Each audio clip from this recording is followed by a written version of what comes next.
Gently close your eyes.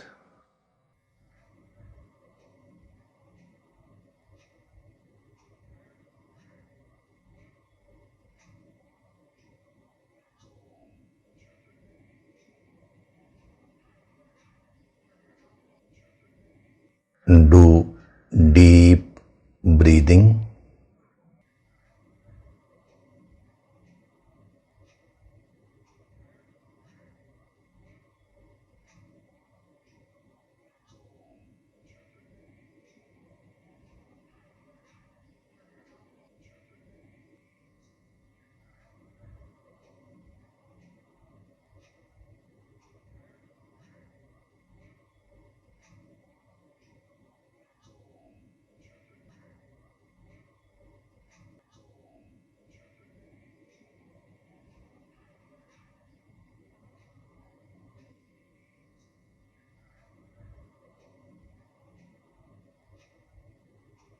We will chant Om once together. Synchronize the chanting of Om with your exhalation.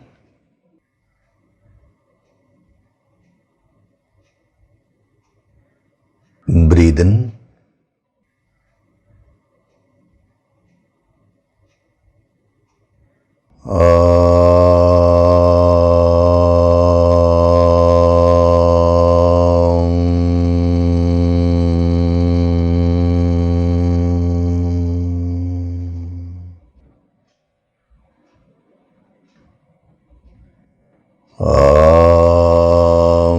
Sahana bhavatu, sahanau bhunattu, sahaviryam karavavahai, tejasvinavaditamastu ma vidvishavahai. Om Shanti, Shanti, Shanti.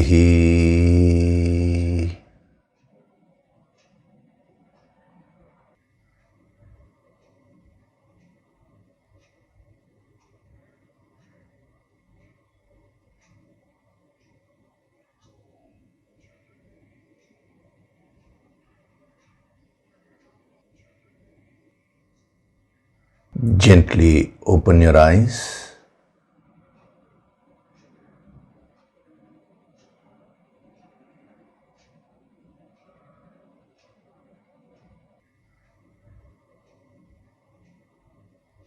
We will chant from verses 1 to 5 of chapter 3.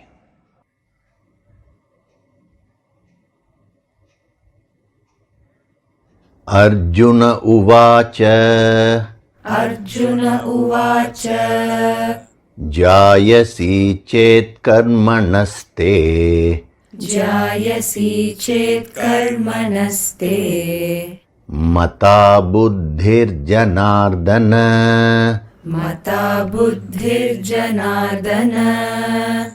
Tat kim karmani ghore mam. Tat kim karmani ghore mam. Niyojayasi keshava. Niyojayasi keshava. Vyamishreneva vakyena. Vyamishreneva vakyena. Buddhim mohayasiva me. Buddhim mohayasiva me. Tadekam vada nishchitya. Tadekam vada nishchitya. Yena shreyohamapnuyam. Yena shreyohamapnuyam. Shri Bhagavanuvacha. Shri Bhagavanuvacha. Lokesmin dvividha nishtha. Lokesmin dvividha nishtha. Pura prokta maya nagha. Pura prokta maya nagha. Jnana yogena sankhyanam. Jnana yogena sankhyanam. Karma yogena yoginam. कर्मयोगेन योगिनाम् न कर्मणामनारम्भात् न कर्मणामनारम्भात् नैष्कर्म्यं पुरुषोऽश्नुते नैष्कर्म्यं पुरुषोऽश्नुते न च सन्न्यसनादेव न च सन्न्यसनादेव सिद्धिं समधिगच्छति सिद्धिं समधिगच्छति न हि कश्चित् क्षणमपि न हि कश्चित् क्षणमपि जातु तिष्ठत्यकर्मकृत् जातु तिष्ठत्यकर्मकृत् कार्यते ह्यवशः कर्म कार्यते ह्यवशः कर्म सर्वः प्रकृतिजैर्गुणैः सर्वः प्रकृतिजैर्गुणैः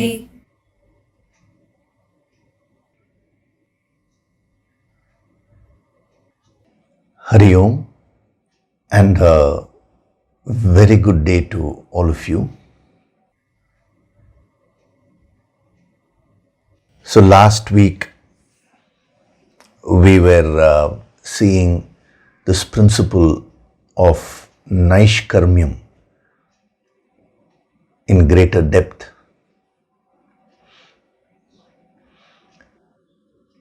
Naishkarmyam means moving to the source of action.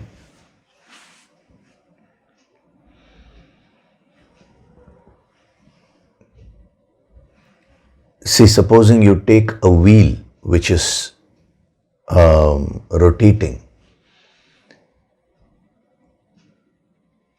Now, if you are sitting on the periphery of the wheel, when the wheel rotates, you will also be rotating. So when the wheel goes up, you will go up. That is that point of the circumference. And when that point comes down, you will also come down.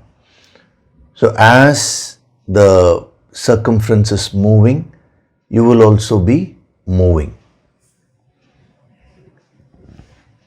Now, the wheel is meant to keep moving.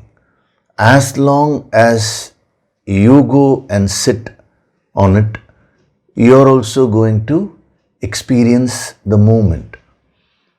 This cannot be changed. Similarly, your body is constantly acting. In the next verse, we'll be seeing that. He says, Kshanamapi means not even for a moment the actions can be stopped. It's not only your physical body, your mind also is in a state of movement.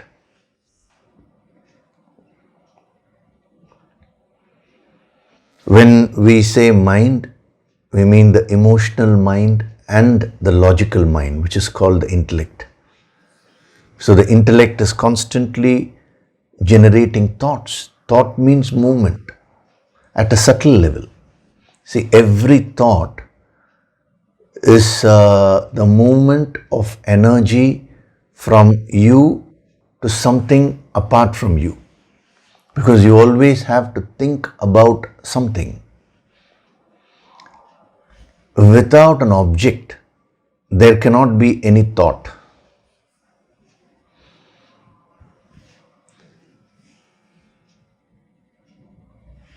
You either have to think of something outside you, in the world.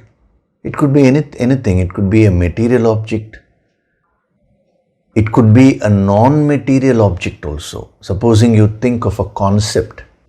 As far as the yogic wisdom is concerned, even non-material things, concepts are also objects only, subtler objects. You are the subject and there is an object. So the thought is the movement of energy from the subject to the object. So as long as you are sitting on the periphery of the wheel, you will also be moving with the wheel. So as long as your identification is with the body, with the mind, that is emotions, and with the logical aspect, the intellect, the movement will be constantly there. That is anyway there, but you are also going to be affected. So whatever happens to the body will happen to you. That is why when the body gets a disease, let's say the body falls sick, immediately you say, I feel sick. But if you were to just pause, probably close your eyes and see what is happening, you are not actually sick. It is your body which has become sick. But since you have identified with the body fully, whatever is happening to the body is happening to you.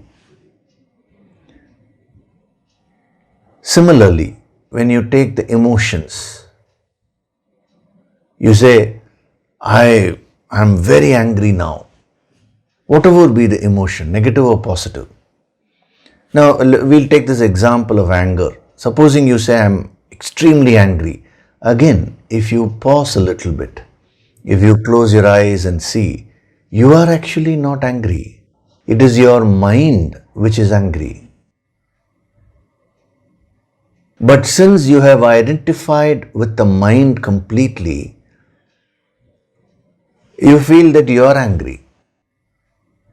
Whatever is happening to the mind also starts happening to you.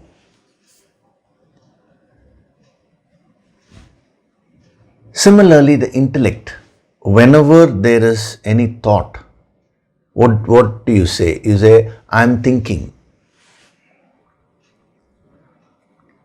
See, these phrases are not just verbal phrases. They reflect the deep identification which you have. We are talking about the identification, not merely the external usage of the grammar or these phrases.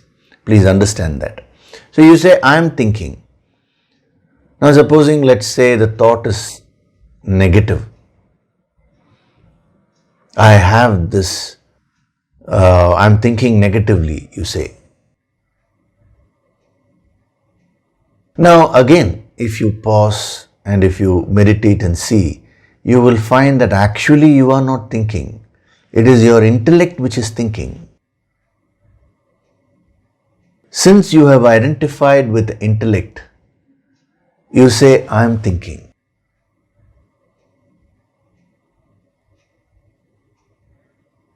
Just as when you sit on the circumference of the wheel and when the wheel is moving, you will say, I am moving.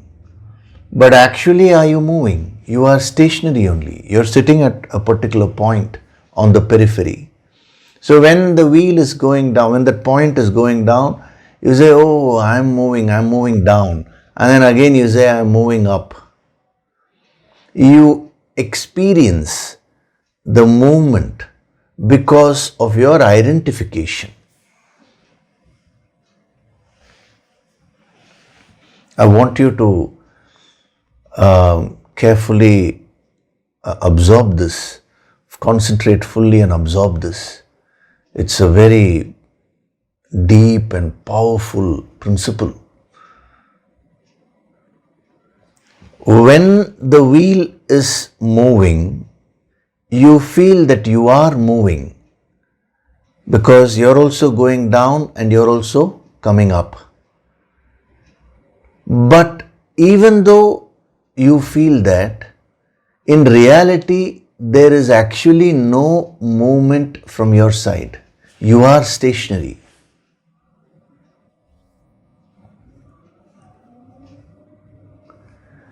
Similarly, when the body is going through all the changes, right from childhood to old age, the body keeps changing. What was your body when you were a child? It was totally different than what it is now. What was your body 5 years back? Now what is it now?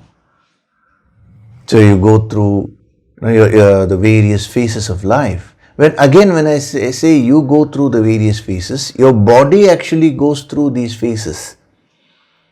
But you feel you are going through. All the changes which are happening to the body start happening to you also. When the body was very young, you said, I am very young. When the body becomes old, you say, I am old.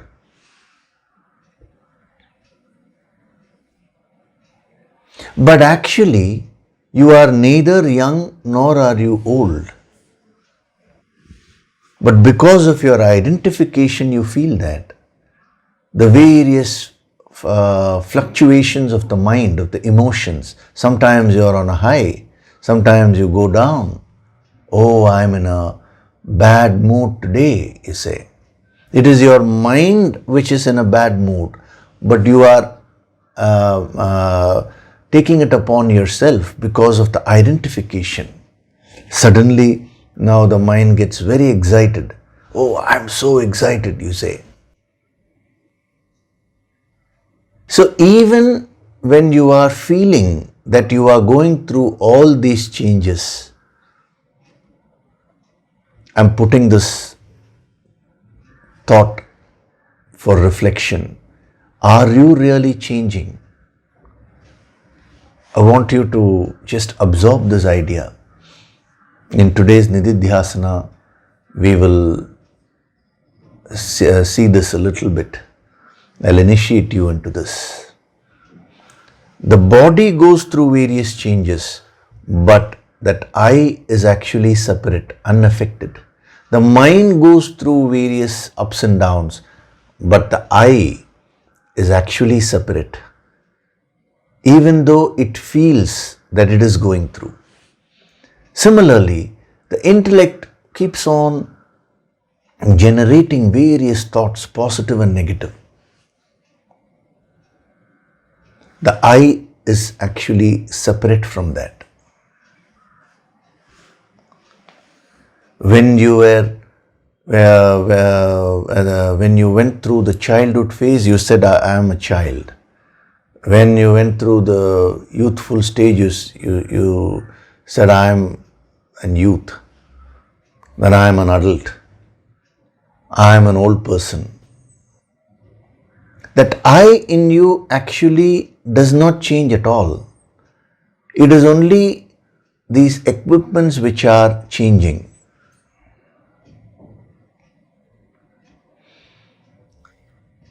I am angry, I am calm. When you say that, you are identifying fully with the mind. I am in a good mood, I am in a bad mood. I feel superior. That is, I am superior or I am inferior. The superiority complex and inferiority complex. The various ups and downs you go through because of the identification. But what these great masters are saying is that the I is separate from these equipments. I go through the various thoughts. See, whenever you keep thinking about something, then you take it upon yourself. You say, I am thinking positively, I am thinking negatively. So you genuinely identify. But that I is actually different. You are not this body. You are not this mind. You are not this intellect. You are that eternal soul. that God principle, that infinite reality.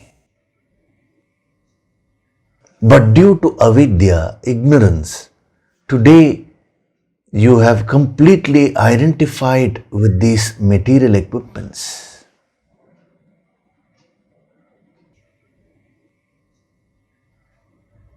So now, if you try to stop the wheel from rotating, you will never be successful, because that wheel is meant to rotate. It will keep on rotating, it will keep on moving. So then, how can you become unaffected by that movement? By moving from the periphery, the circumference of the wheel, to the center of the wheel. The center of the wheel is the hub. Instead of sitting on the periphery, if you slowly move towards the center and sit on the center, the amazing thing is the hub does not move.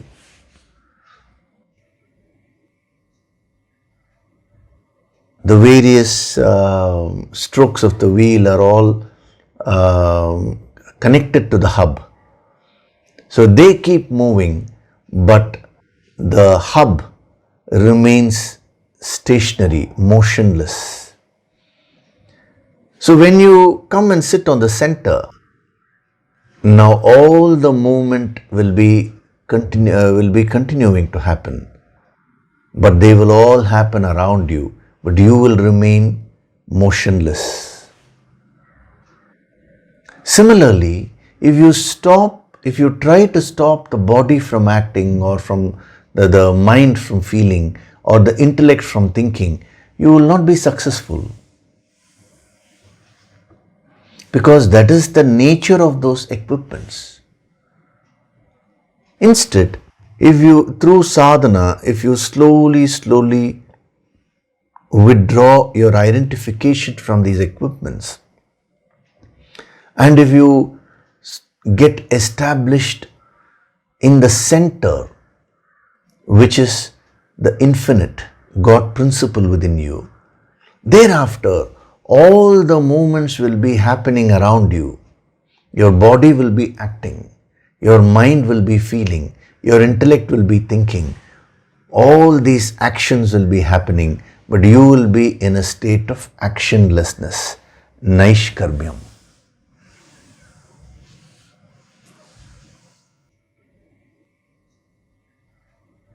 So real spirituality is not about doing this or doing that. See, we generally think doing certain activities are spiritual, and doing certain activities are worldly. No, it is not all that.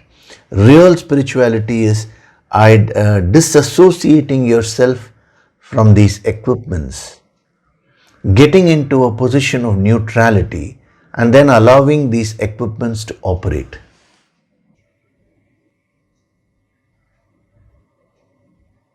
A person may be doing a so-called external spiritual activity.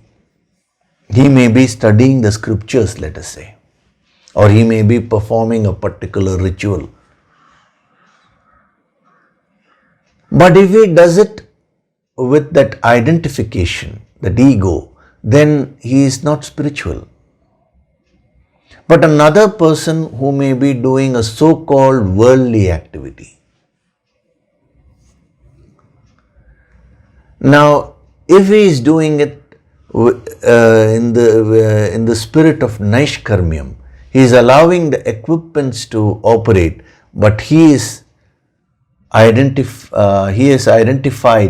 with the higher self, then that becomes a spiritual action. He is truly spiritual. So spirituality is not measured by what you do, but it is measured by how you are doing it. That is why the yogis say, never pass a judgment, never get into who is spiritual, who is not spiritual, because you will not know it. You need to be at a very advanced stage to identify who is truly spiritual and who is not spiritual. You will only go by your identification. Wherever your identification is, now that will come and color your perception. So just because a person does a few things externally, now you will say, oh, he is a very good person, he is spiritual.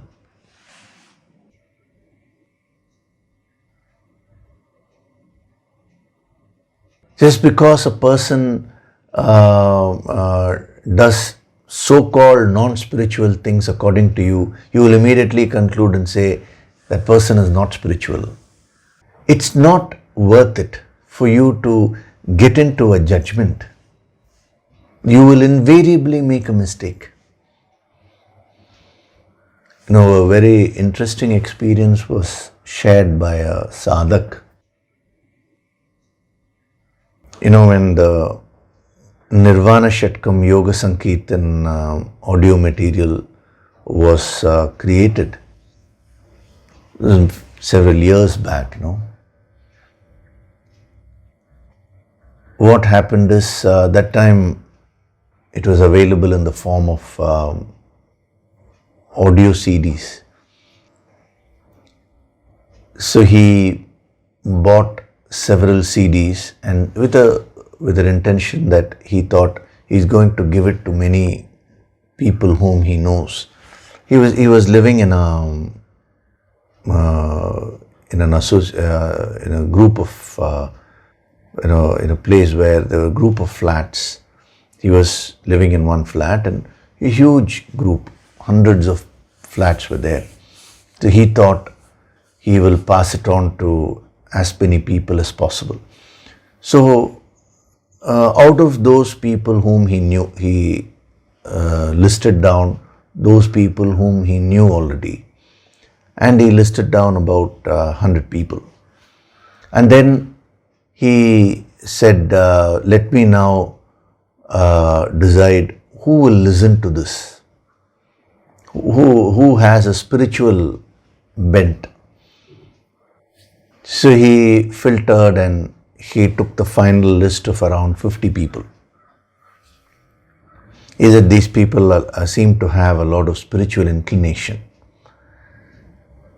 So he went on a New Year's Day and gifted to all of them, the Nirvana Shatkam audio. And he said, this is such a great sadhana. In New Year, we give this gift, that gift and all this. Instead, this is something so useful to you. So please accept it. And they were all very happy. They readily accepted it. And he was so excited. And then after 2-3 days, he asked one of them, so did you listen to it? He said, listen to what? That Nirvana Shatkam Yoga Sankirtan audio which I gave you, did you listen to that? Oh, I forgot, I will listen to it this week, he said. So he was a little disappointed when he heard that. Then one by one, he started asking all of them. And to his utter surprise, not even a single person even touched the CD. They didn't even open, He was very disillusioned. Then he thought, anyway, what does spirituality teach us? We should do our duties. We should not think about results. So let me now give another 50 CDs to those people whom he thought were not spiritual. So he went and gave it to them. He said, this is my gift to you as a friend. And so they also took it quite happily. And the amazing thing was, he says, many of them whom he thought were not spiritual, they were the people who started listening to the Yoga Sankirtan. Some of them became very sincere sadhaks after that. So, what he asked me was interesting. He said, sir, I don't understand. Whomever I thought was spiritual, who would definitely listen to this, they didn't even open it. Whomever I thought was not at all spiritual, they were the people who got into it. What is wrong with my assessment? Is it that I don't even have this much of clarity? So then I explained to him, it has got nothing to do with you. No one is in a position to decide whether another person is spiritual or non-spiritual. See, your concept of spirituality is very limited. Just because a person is externally doing certain rituals, you're thinking that person is spiritual. And just because a person is externally, let us say, doing some business and dealing with money, you're thinking that person is worldly. That is your perception. But what is actually happening internally within them, that you don't know. So what is true spirituality? What is true worldliness? We get a clue here. A person who gets into the state of Naishkarmyam is a true yogi. He may wear any dress, it does not matter. See, people associate spirituality with the dress, with the external lifestyle and all that. All these things are not the yardsticks or criteria with which you decide. How close are you to the center? That is the question. The wheel is moving. Are you sitting on the periphery or are you sitting on the center? That determines whether you are spiritual or worldly.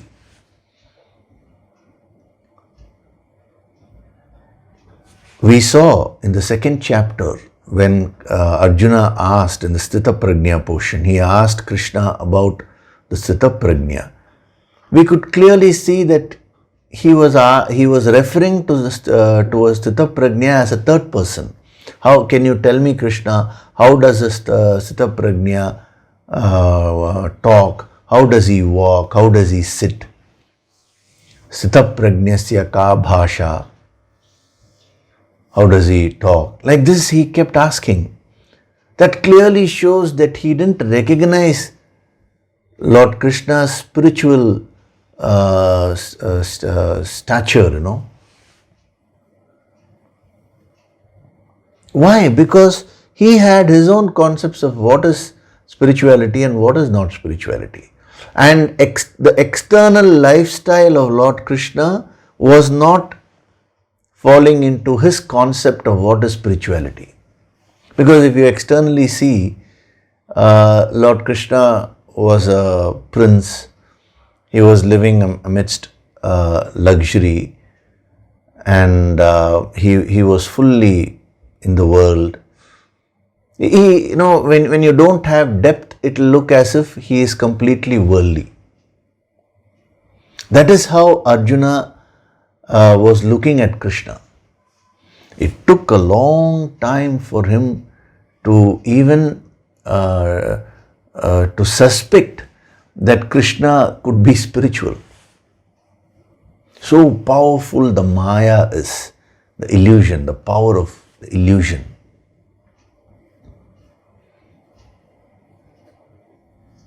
So Naishkarmyam means withdrawing your identification inside, turning inward. That's why I told you, in the previous verse he used the word nishtha. So from a yogic standpoint, nishtha means, in Tamil language they call it nishtha. It means looking within, identifying within.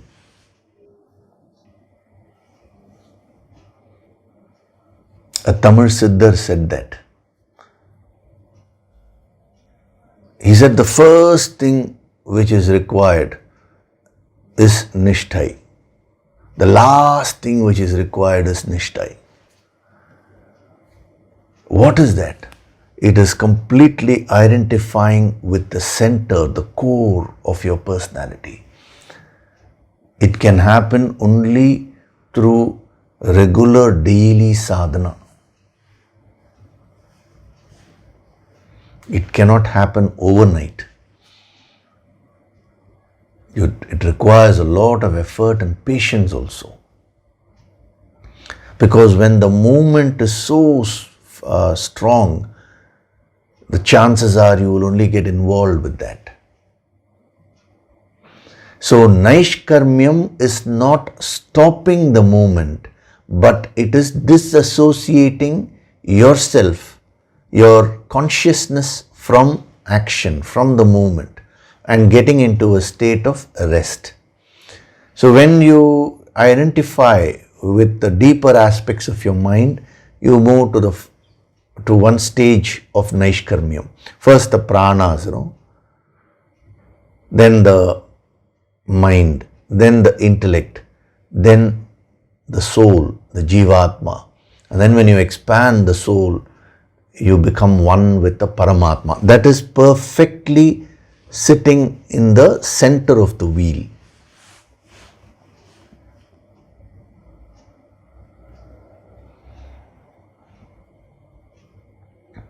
So Archimedes, the great scientist, he said, give me one point which is stationary. I will move the whole world and show you. You know the principle of fulcrum, no?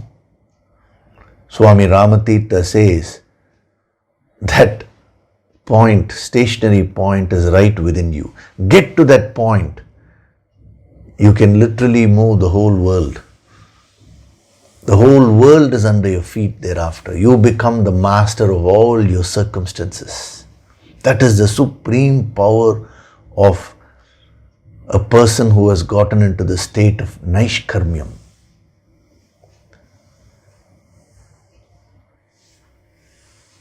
So once you get to that center, how will that person function? He will allow the body to act dynamically. He will allow the mind to participate fully. He will allow the intellect to think freely. But his identification will be at the center with the infinite. So you should go on doing your sadhana till you get firmly established in the center. And when you get firmly established in the center, that state is called enlightenment. Here, the other dimension is being given, Naishkarmyam, with respect to action, because this is Karma Yoga, this chapter.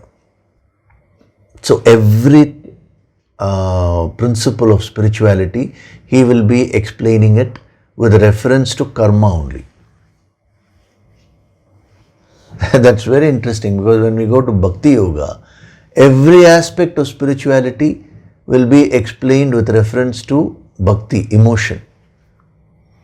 In Jnana Yoga, every aspect of spirituality will be explained in terms of thoughts, with reference to thoughts. Because the infinite is beyond karma, bhakti, jnana. It is beyond everything. It is beyond all actions. It is a state of permanent 100% rest. Today, the various fluctuations which are happening in the world are affecting you because of your identification. See, you forget the body, the mind and intellect. You're identifying with other objects outside your body. There are people who are identifying with their cars. If something happens to the car, now that happens to them also. Nowadays I find people identifying with the cell phones. Cell phone is meant for you to use. You are the master. Cell phone should be a slave to you. Instead, today now, cell phone has become the master. You are the slave to the cell phone. People identify with some so-called celebrity, Then you lose yourself. You lose your individuality completely. You become a slave. So first, see what are the things which are affecting you. That is a sadhana tip I am giving you. What are the things outside first which are affecting you? In all those areas, you've gone and identified your consciousness. It is a sad state because your powers are infinite and you're going and identifying with the various finite objects. It could be a cell phone, it could be a car, it could be a house, it could be some person. That limits you. The world is meant for you to use. But instead of using the world, you are losing yourself. You're losing your consciousness. So use the world, use the car, use the house, use your cell phone. Nothing wrong with all that. Relate to people, but maintain your consciousness in the center. That is karma yoga. That is the sadhana of naishkarmyam, the principle. Use this body, use the emotions, use the thoughts, participate fully in the world, but be established in the center. So this should be your goal. I am giving you the real essence of spirituality. What is true spirituality? Once you absorb this, you will become extremely focused. Because you will first thing that will happen is you will be shocked. Because whatever you are thinking as spirituality, whatever you were thinking as spirituality till now is all wrong, is all very limited.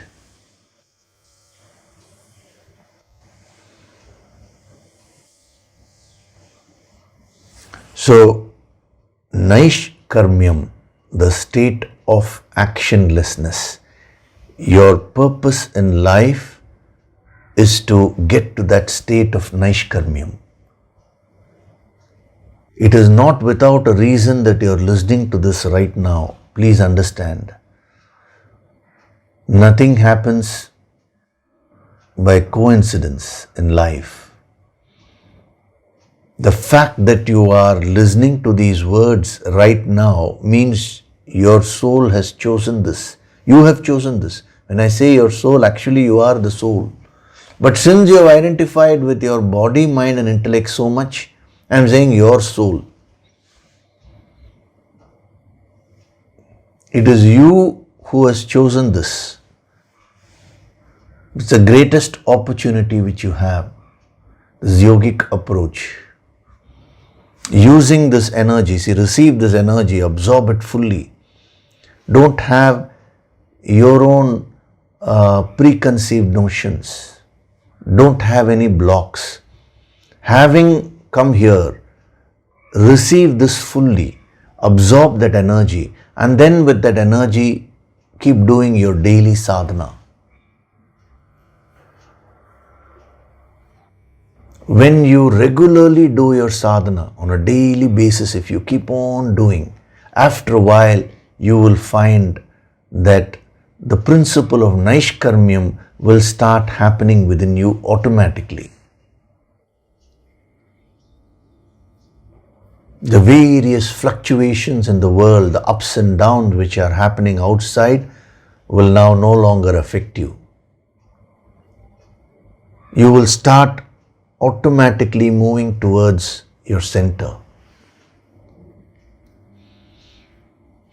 So becoming actionlessness is not stopping activity, but it is getting to the center of activity, the source of action. Being in the center and allowing all the actions to take place around you.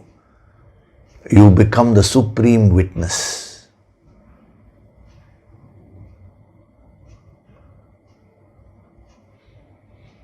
So a master is always in a state of naishkarmyam. Sometimes you may find him physically very active. Sometimes you may find him very quiet. Sometimes he may be talking. Sometimes he may be silent. Sometimes he may be with company. Sometimes he may be in solitude. All these things do not matter. He is always in a state of Naishkarmyam means centered in that infinite self. This is what Adi Shankara said in the Bhajagovindam, Yogaratova, Bhogaratova, Sangaratova, Sangavihinaha. A person may be in yoga externally or in bhoga, enjoyment. Sangaratova, Sangavihinaha. Person may be with company or without company, in solitude. All these things do not determine whether that person is spiritual or not. Yasya Brahmani Ramate Chittam. Who is a spiritual person? What determines? That person whose consciousness is one with Brahman. Brahman is at center, that infinite reality. Brahman is another name for which refers to that infinite supreme reality. So that person, Yasya Brahmani Ramate Chittam Nandati Nandati Nandatyeva. That person starts reveling, he says. He is truly spiritual because he is in the state of Naishkarmyam. So when you understand the depth of what is being given here, all your superficial concepts and judgments about spirituality will get dispelled. That ignorance will get dispelled. See, first you have to basically understand the real concepts of spirituality. Then only you will do the sadhana and move towards that. If your basic concepts themselves are very limited, then you will do the sadhana also in a very limited way. So that is Naishkarmyam. And last week we started off with that ashnute. I just gave you one dimension. Ash means to fill completely, to pervade. So when you want to do the sadhana of Naishkarmyam, when you want to move in this path, this is very useful, that word ashnute. What do you need to do? What should be your focus? Your focus should be on filling yourself with that infinite energy. So the infinite is actually motionless, is in a state of rest. Now when that starts manifesting, that is called Shakti. The infinite, which is at total rest, is called Shiva. And that which manifests the infinite energy, that is called Shakti. In Tamil language, the word used is Sivam. That is very powerful. See, when we say Shiva, it is a Lord Shiva, its further manifestation. Shivam means the supreme reality, which is unmanifest. And it is said, Shivam illayel Shakti illai. Means without that infinite base, there is no Shakti. Shakti illayel Shivam illai. Means without the Shakti, the power, there is no Shivam. Very powerful statements by these great Siddhas, So how do you get to that state of actionlessness? Directly it will not be possible. There is instead use the Shakti. Fill yourself with that infinite energy. That is what a master does all the time. Why is it that they say without a guru this is not possible? Without the guru means without the guru Shakti.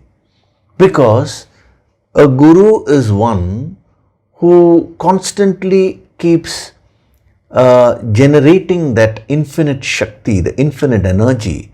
And when a student goes to a guru and keeps on receiving that Shakti, automatically the student will start becoming meditative, will start looking inward. What is the purpose of these sessions? Every Sunday we are having this. Not merely to give you some information and go away. No, that is an intellectual approach. The yogic approach means the higher Shakti is also being invoked.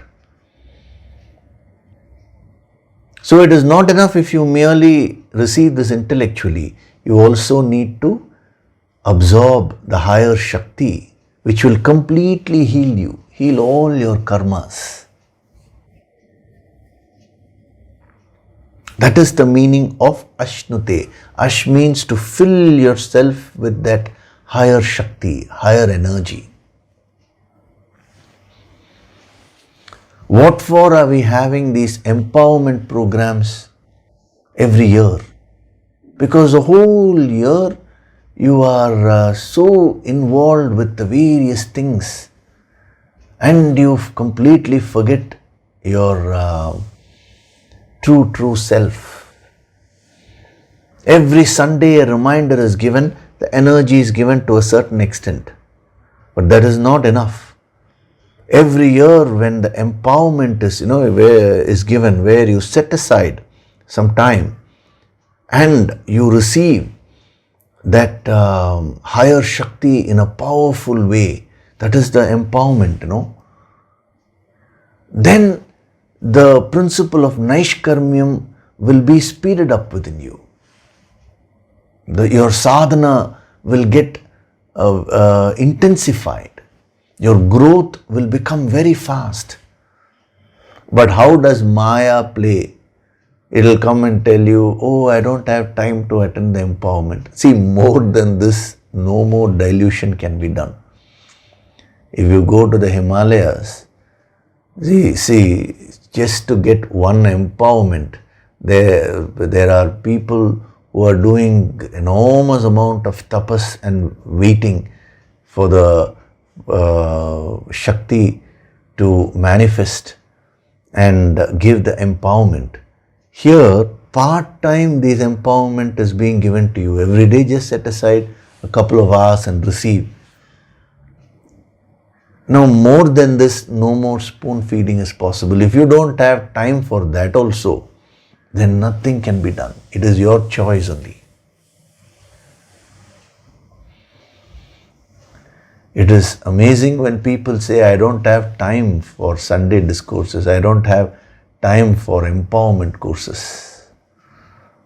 You have time for everything else in life, but for the most important thing in life, you're saying you don't have time. Ascharyavat, he says, no, it is a wonderment. It is a true wonderment. You being the infinite and you having taken this birth to get back to the infinite, and you're saying, I don't have time for sadhana. It's absurd. So ashnute means filling yourself with that infinite energy. So you go to a master to receive that energy and fill yourself. See, it is very simple. The logic is very simple. Supposing a cell phone is given to you. You purchase a cell phone and you're going to use it. Now, one of the main things which they do is, along with the cell phone may be the latest model and all that. The camera is very powerful, video, audio, everything is there. But when it is given to you, you open it and immediately switch it on and try to speak, nothing will happen. Then you ask the shopkeeper, it's not working. Then he says, look at that. He has also given a charger. He says, first charge the cell phone. You have not charged the battery. When you have not filled the battery, now the cell phone will not work. However good the cell phone is, it may be the latest model, but if it is not charged, it will not work. So he says, initially you charge it, leave it overnight. Then you do that and you keep on talking, and by next day again the cell phone stops. So you go back to him. You tell him, you said, yeah, you asked me to charge it, keep it overnight, all that I did. But today again it has stopped working. What should I do? is you have to spend some time every day in charging that phone. If you don't charge the phone on a daily basis, it will stop working. This you understand. You're charging your phones every day. But what you're failing to understand is, it's the same thing with respect to your personality also. When you charge yourself with a higher energy on a daily basis, you will have that infinite energy to function, experience and complete your experiences in the world. Whether you want success, whether you want wealth, whatever it is that you want, for all that you need the Shakti, the energy. So when you say, I don't have time for that, it is like saying, I don't have time to charge my cell phone. Why? Because I'm very busy using that cell phone. After a while, you will not be able to use it. So you're so busy with your activities that you fail to charge yourself. And that is the reason why you are not growing spiritually. So our masters recognize that. Therefore, the word ashnute is used. Spend some time every day in filling yourself through your personal sadhana. So when you do your personal sadhana, you will fill yourself up to a certain extent. Then every Sunday when you listen to these sessions, you are filling yourself with more energy. When you attend the empowerment sessions, tremendous energy you are given. And the very energy centers are opened up, and the transfer of energy happens, only during the empowerment sessions. It's like even in the chargers you have, normal charger, fast charger, super fast nowadays they say, super fast charger. It's like that. But you have to fill yourself up. So unless and until you practice this principle of the Naishkarmyam is not possible. Therefore, he is putting those two together and he says ashnute, obtaining. The beautiful word. Now, the word I'll give you two more dimensions of the word which will be very useful to you in your sadhana. Also means to reach or going. That is, putting in effort to move, to go, making any attempt to reach somewhere. So where is it that you need to go? What is the progress they are talking about? The spiritual progress, the inward journey. So means putting in all the effort necessary in order to evolve spiritually. So that commitment when you have that, yes, this is my purpose in life. Now I'm going to do the sadhana on a daily basis. I'm going to attend every Sunday. I'm going to take the empowerment whenever I get an opportunity. So like this, when you commit to yourself, you will start putting in the necessary effort. That is the meaning of Doing your sadhana in its entirety, not partially. Now some people say, I listen to Yoga Sankirtan once in a while. What is that once in a while? I don't understand. It's like saying I charge the cell phone once in a while. It doesn't work like that. So means willingness to put in all the necessary effort to reach your destination, to progress. So the word means to progress. Now the progress can be external or internal. Here we are talking about the internal spiritual progress, the inner journey of the consciousness. So it's a very powerful dimension. When you absorb the energy of ashnute, now you will start putting in all the effort to fill yourself up with the higher Shakti. See, unless you put an effort, the higher grace will not flow. The grace is actually there everywhere. But if you close your windows and you're sitting inside, you will not receive that sunlight. It is the same thing in spirituality. The higher Shakti, the Guru Shakti is always flowing. But when you are not willing to do whatever you ought to do, then how can you expect the higher grace to flow in your life? That is why a thinker said, God helps those who help themselves.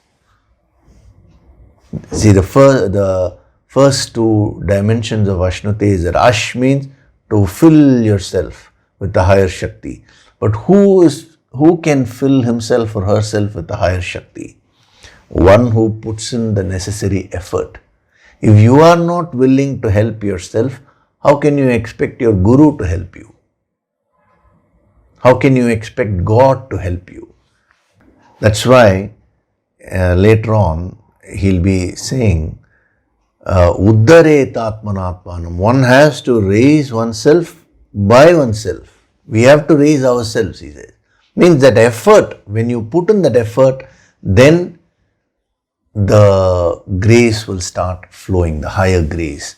So ashnute means the willingness to put in all the effort which is required to move forward in spirituality. What we call a spiritual dynamism.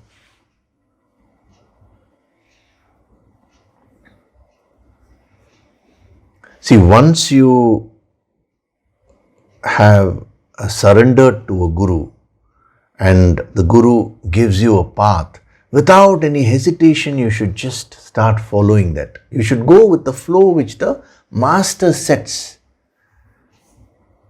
If he says, now do the sadhana every day, do yoga sankirtan, very happily you should do.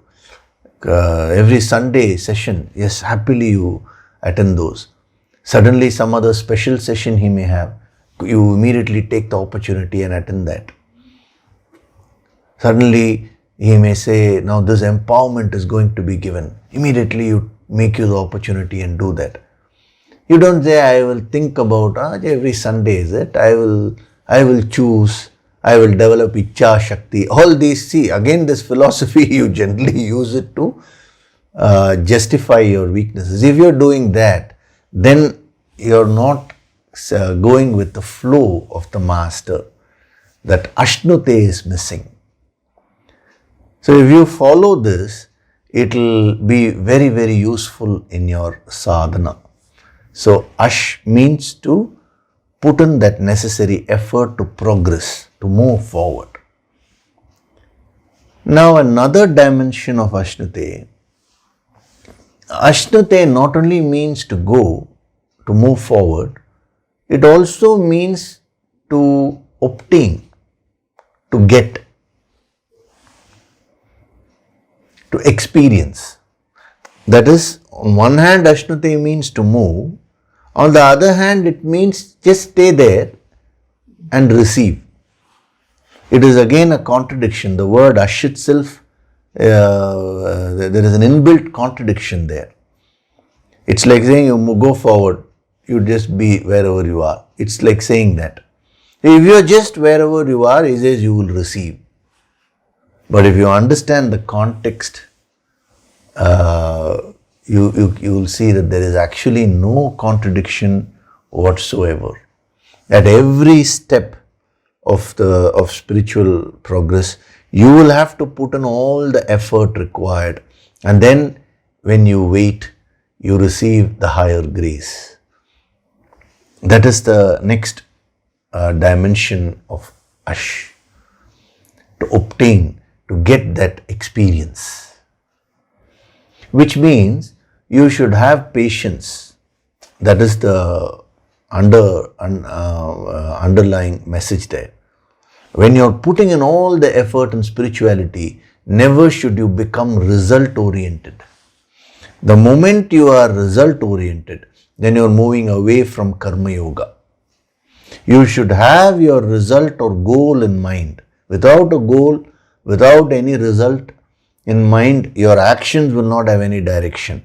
But if you become result oriented, means if you become obsessed with the results, then that will become a block. You will not be able to put in your efforts consistently. Therefore, he says, be patient. Put in all the efforts which is required, but you will have to patiently do that, because that experience, the final experience, is something which happens to you. So your mind has to be in a state of rest for that. When you are anxious, then that is not conducive to receive the higher experience. There is a saying, the anxiety to sleep keeps a person awake. A beautiful idea, The anxiety to sleep. Supposing you want to sleep, I have to sleep, and you switch off all the lights, you put some dim lights and some soft music, this, that, and so anxious, I have to sleep, sleep is my goal, and all that you say, and you lie down. You will not at all sleep. The more anxious you are about sleep, the more sleep will elude you.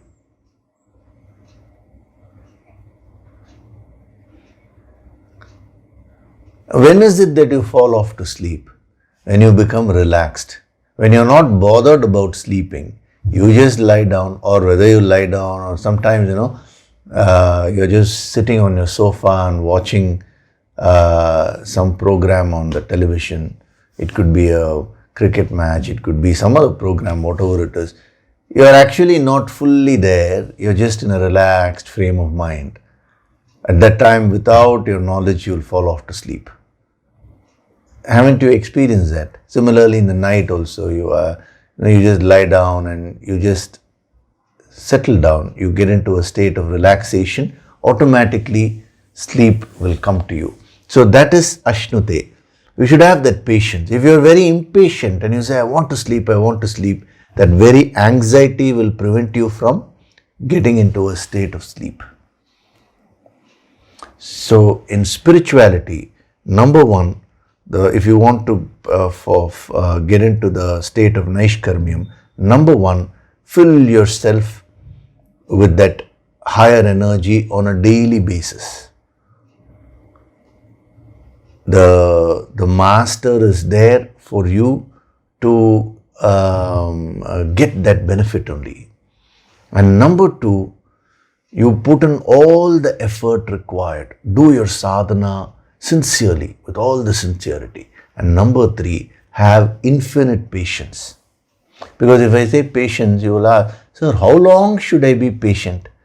The moment you ask that question, it means you've already become impatient. Yes, sir, I understand. We should not think, be result oriented. I should not be obsessed with the result. But can you tell me, when will I get the results? Already the obsession has started. So that is why ashnute, ash means infinite patience. Now infinite means you can fill up any amount you want. The infinite cannot be understood, no? That is why I'm using that terminology. Otherwise, definitely someone will send me this question. Sir, I am very patient, sir, but can you please tell me the time, how long I should be patient? There itself the impatience has started. So with infinite patience, in a relaxed way, when you keep on putting your efforts and filling yourself with that divine energy every single day, then it is only a question of time. You are progressing in the path of naishkarmyam. So that is the meaning of ashnute. I think 3 dimensions are more than enough. There are many more dimensions, but these are good indicators for you. This itself is more than enough for you to reflect and do your sadhana intensely.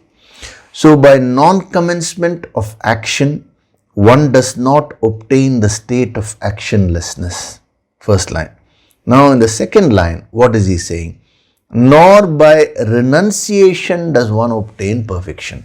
Nacha sanyasanat eva siddhim samadhi gacchati.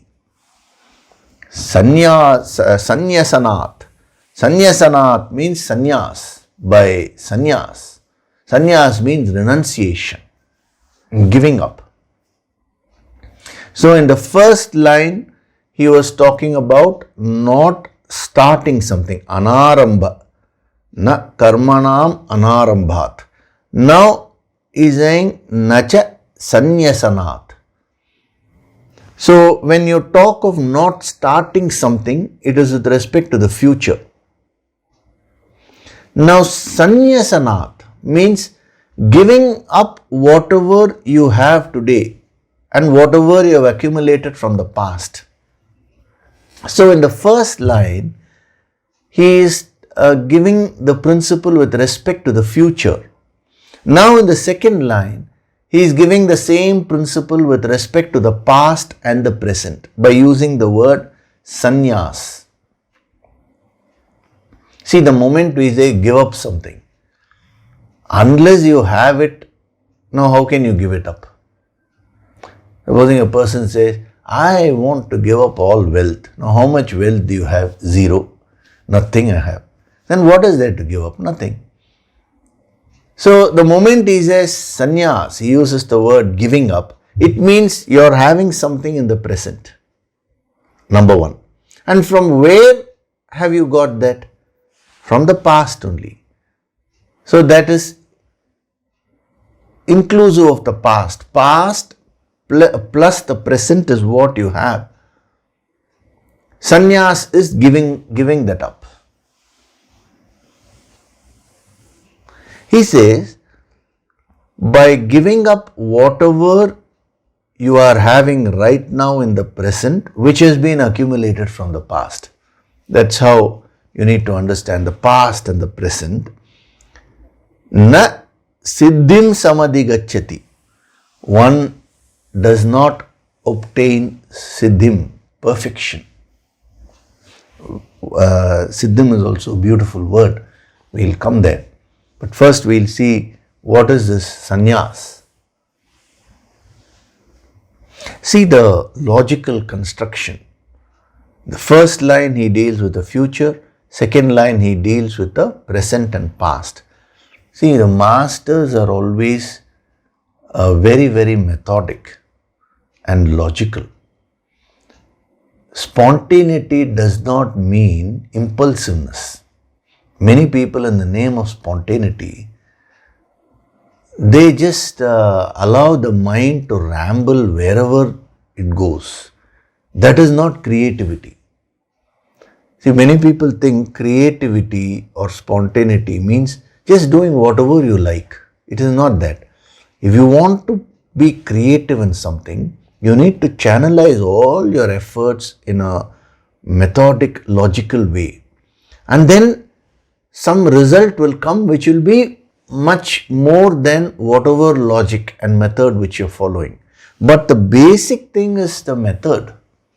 You see, any creative artist, it is not that suddenly it happens. That person keeps on focusing on that, It could be music, it could be it could be solving a mathematical puzzle, whatever it is. So they put in a lot of effort, they keep focusing. And when they focus all their energies in a methodic way, now suddenly it strikes them. When that will happen, that we cannot say. But if that effort to channelize their energies in a methodic way is not there, the creativity itself will not happen. So in the name of spontaneity, I find many people become highly impulsive. One day they say something, do something, next day they do something else. And why? Oh, I am being spontaneous, I am being creative, they say. If you want to become creative, the first step is learn to become very methodic. Learn to channelize your energies in a proper way, in a disciplined way. Without discipline, there can be no creativity. People just look at the final result and think that that person has just somehow created it. Creativity is beyond logic. But logic is the preparatory aspect. Creativity is not against logic. Please understand this. Many people think if you think logically, you can never be creative. No, that prepares the ground. If you are not even methodic to start with, then how can you be creative? Your energies will run helter-skelter. One day you will say one thing, next day you will say something else. So this is a classic example where, see, the Bhagavad Gita is a spontaneous, creative expression of an avatar, one of the greatest avatars, Lord Krishna. But there is a method, there is a beautiful logic.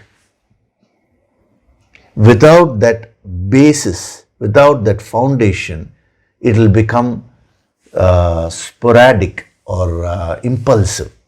So learn to differentiate between creativity and impulsiveness. This is a very useful tip for all the sadhaks.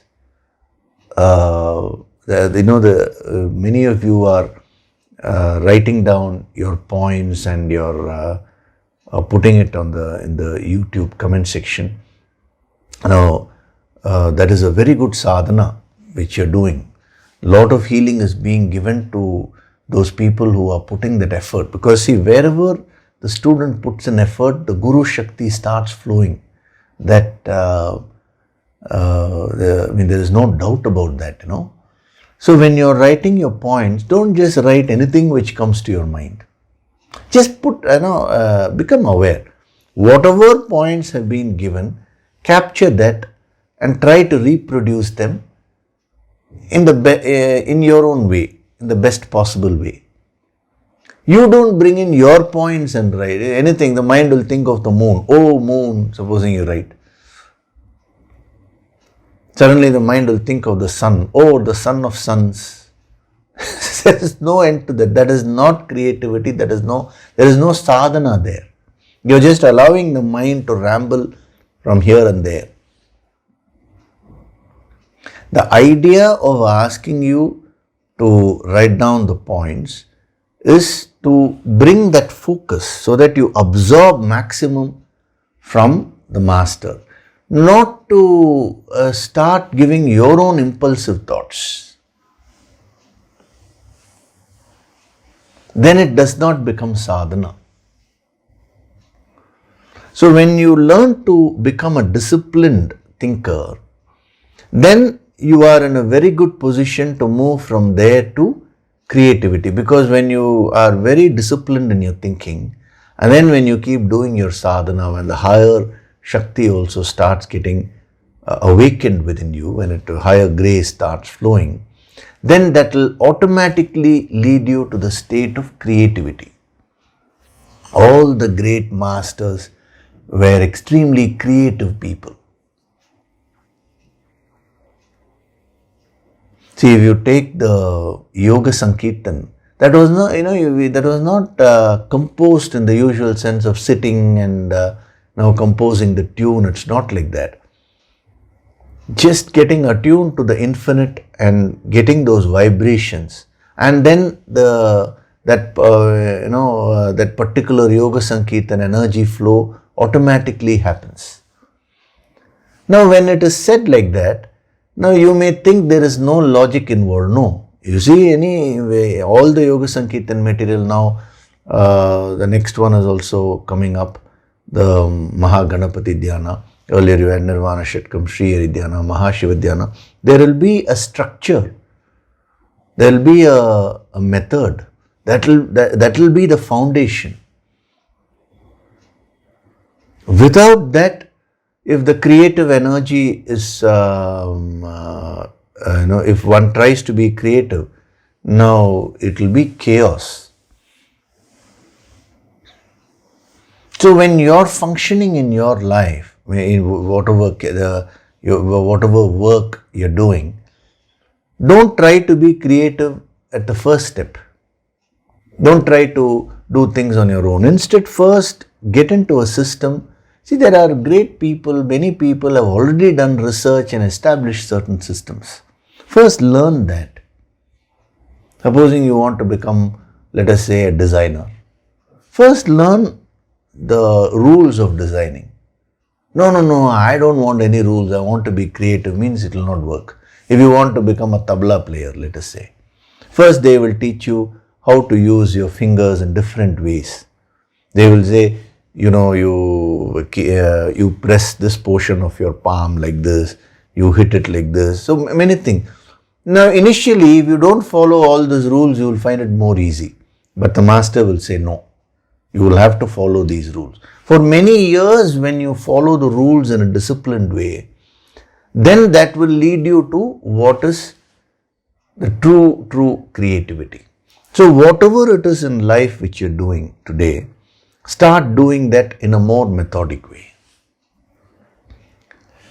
Discipline your thoughts and keep on doing your sadhana. It is a question of time. Real creative work will start coming out of you. And when that happens, that will inspire others. That will be useful to others. Okay, this is just a small point which we can get from the very structure of these verses, how methodic and logical he is moving. So what exactly is sannyas? Why is he saying by sannyas you cannot obtain perfection? That we will see next week. Okay, so now we will do the nididhyasana, meditation. Sit in a relaxed way. Gently close your eyes.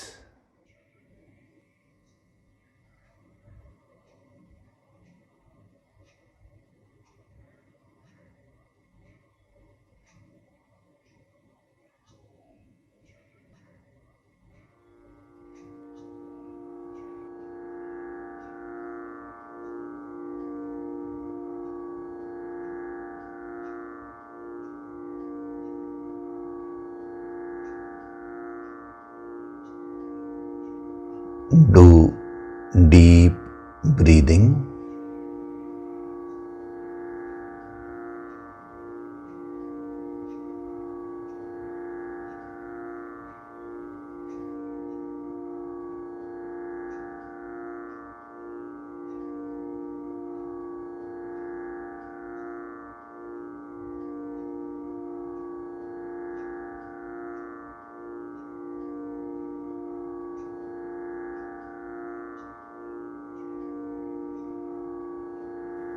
Feel the divine vibrations.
every breath, I'm going deeper and deeper into myself.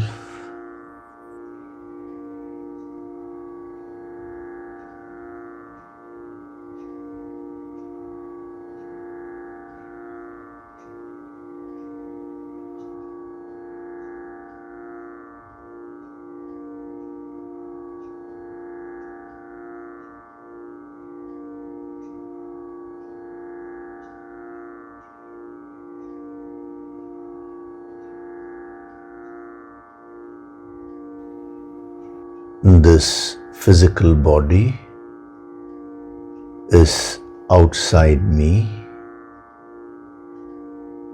I am not this body.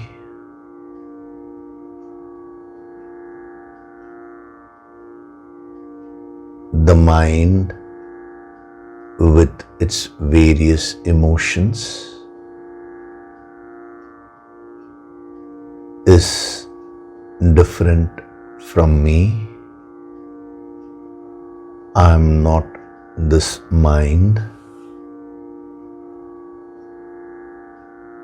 with its various thoughts is different from me. I am not this intellect.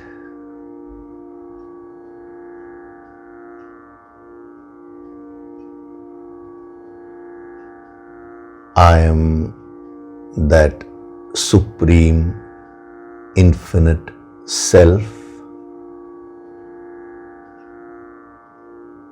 the higher God principle.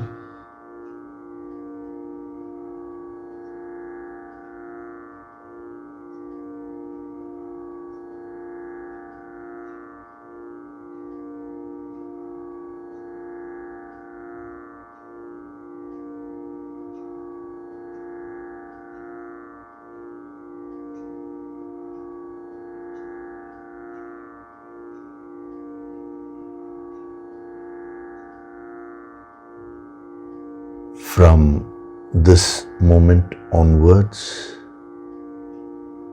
I choose to put in all the efforts necessary and fill myself with that infinite Shakti by doing my sadhana on a daily basis.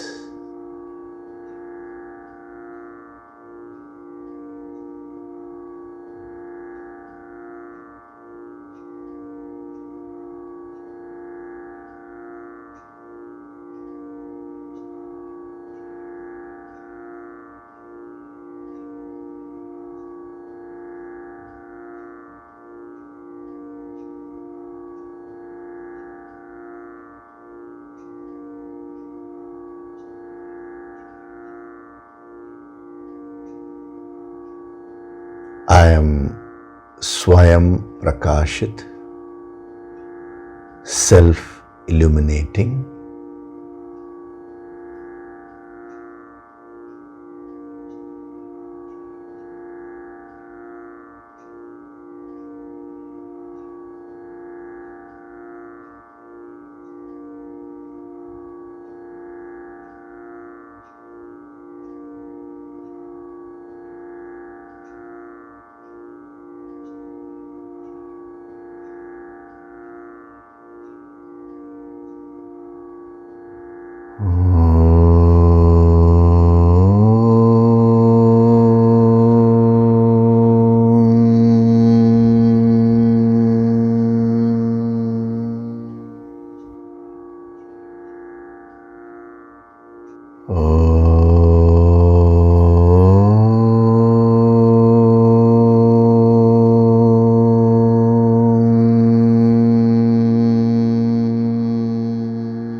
Offer your gratitude to God Supreme.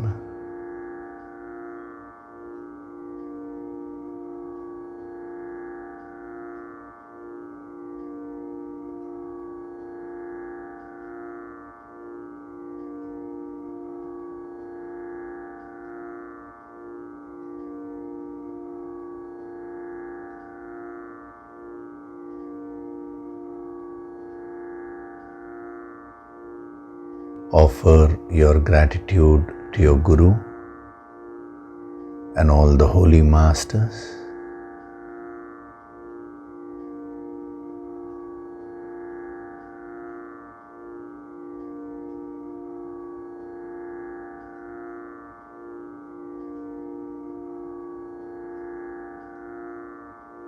Slowly come back.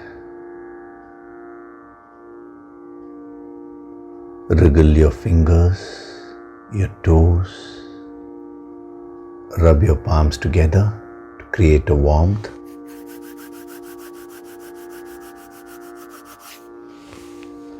Cup your eyes with your palms.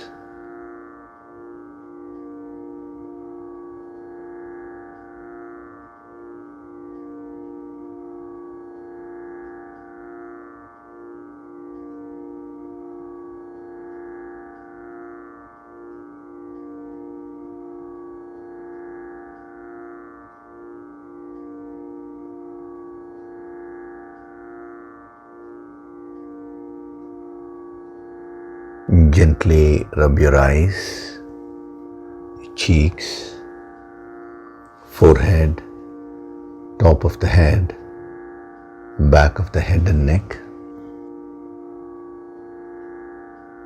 Slowly open your eyes.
Welcome back.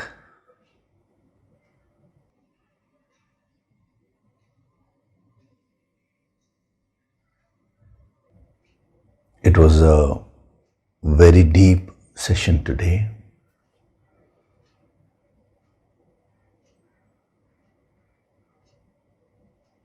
All these principles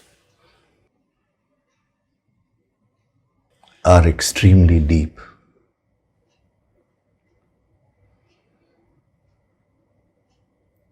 They are practical on one hand, and at the same time, they are extremely deep. The foundation is very deep.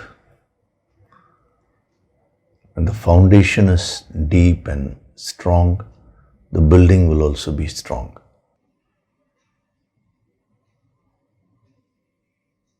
So Karma Yoga is not just merely getting into action without any basis. That everybody does.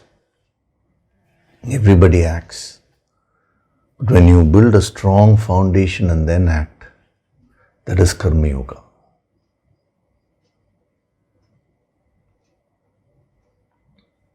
So reflect on the principles which have been given today. If you want, you can see it any number of times you want and get inspired. What is very important is for you to relate it to your life, whatever it is that you're doing. If you clearly see that you have a block somewhere, then utilize these principles, utilize this wisdom to overcome those blocks. As I've said many times, spirituality is not for lazy people.